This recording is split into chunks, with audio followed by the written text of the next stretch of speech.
kwamba utaishi. Hivi mnamfahamu nyoka ni? Nyoka mjui. Mnamwangalia kwenye TV. Kwenye mbuga za wanyama, kwenye zile channel ndizo mnazoangalia, mnaangalia nyoka. Sasa nyoka yuko anatembea. Hivi hapa tu mjusi akipita hapa, mjusi tu akitokea hapa. Watabaki wangapi hapa kwenye picha ukioneka? Nyoka. Kwamba wewe uangalie pale juu utapona. Hivi ni kiwango gani walichomwamini Mungu? Kwamba wakiyainua macho watapata kupona. Na nyoka wako wanatembea. Na wewe unajua ukali wa nyoka. Yaani usihamishe mguu wala usikimbie, uangalie pale juu.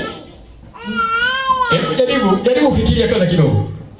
Uangalie nguvu ya imani ilivyo. Kwamba ninaweza nikaangalia nikapata uzima. Ninaweza nikaangalia nikapata kupona. Ni kiwango gani walichokuwa nacho hao watu?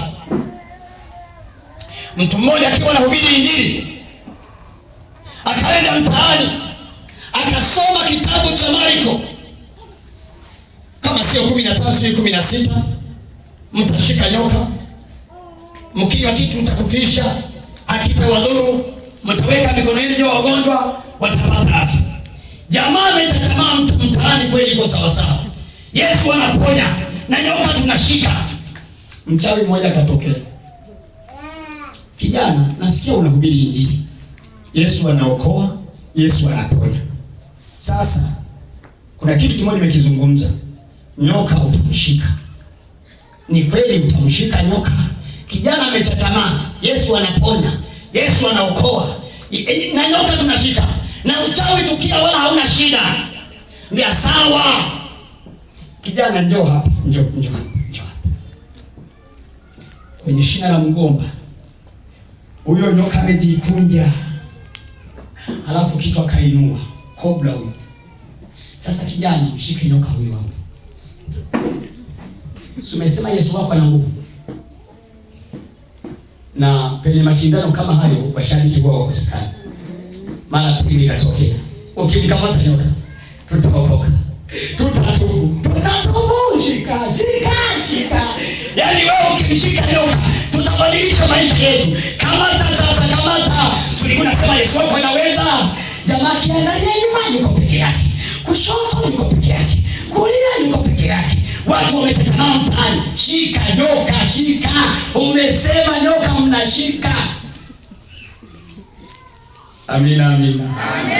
Yesu asifiwe. Amina. Sasa kijana yule, baba yule akaniuliza, sasa leo inakuwaje Yesu wangu? Nilimhubiri siku nyingi nikimsema anaweza, anaokoa na anaponya na vitu kama hivi, kwake ni kama mchezo. Hivi Yesu bado upo ndani yangu? Mwanaume akafumba macho.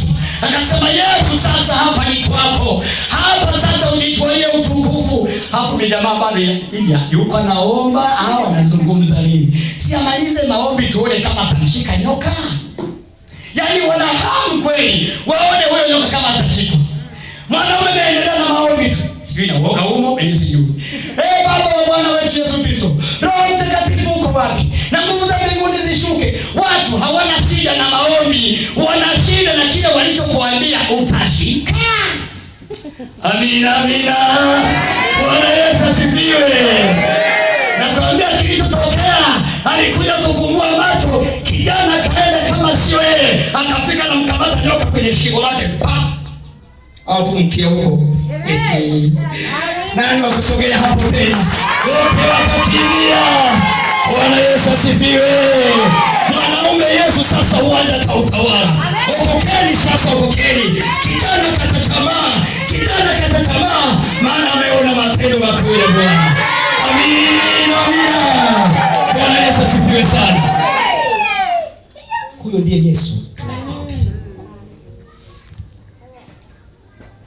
Sasa wanaambiwa kwamba yaani wewe ukiinua macho juu umepona. Hujui ukali wa nyoka. Hujui sumu ya nyoka. Hujui ubaya wa nyoka. Mama mmoja akiwa analima shamba, ana mtoto naye tambaa huko kwetu kijijini. Yeye na jembe lake tu.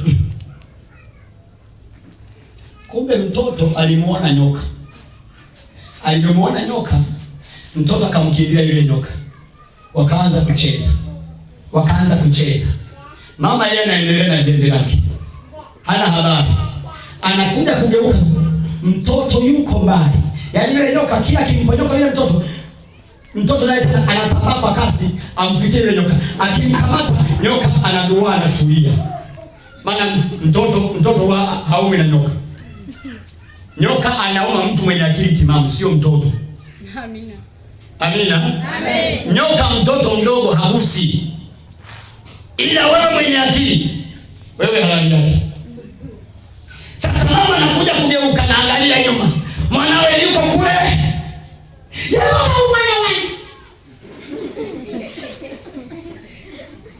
Kuna wao ambao wamenielewa hapo kweli. Mmenielewa? Maana kuna wengine huko sijui makabila kutoka wapi. Kwa hiyo wao wakati mwingine hatusahau nyumbani kwetu, tunachanganyemo kidogo. Wale mkinunua seki ya nyama hawakuchanganyia hata mfupa kidogo.